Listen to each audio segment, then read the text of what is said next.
उन्होंने लूटा कि गैरों में कहाँ दम था। मेरी किस्ती वही डूबी, मेरी किस्ती वही डूबी जहाँ पानी बहुत कम था। मुझे तो उन्होंने लूटा कि गैरों में कहाँ दम था। हमें तो उन्होंने लूटा कि गैरों में कहाँ दम था।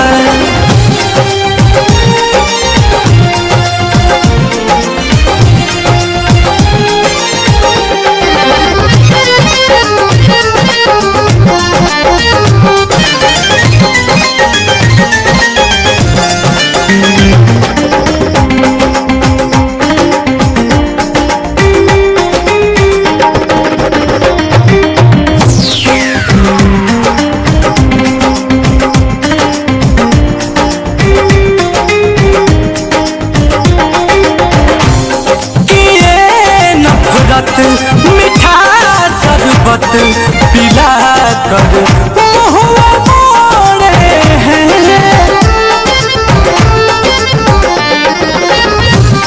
कहूँ किससे मुझे ऐसी राहों पर लाके छोड़े हैं। मोहब्बत हमसे ही करते हैं, मोहब्बत हमसे ही करते हैं। यही सबसे बड़ा भरम था। हमें तो उन्होंने लूटा कि गैरों में कहाँ दम था। हमें तो उन्होंने लूटा कि गैरों में कहाँ दम था।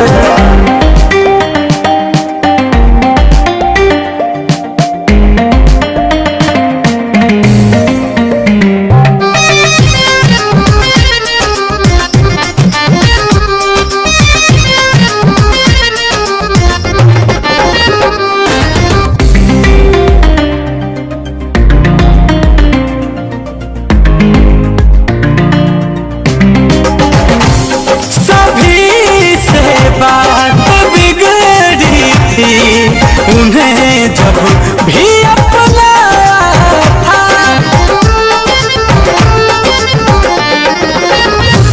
वो तो फिर भी वही निकले जो यारों ने बतलाया था।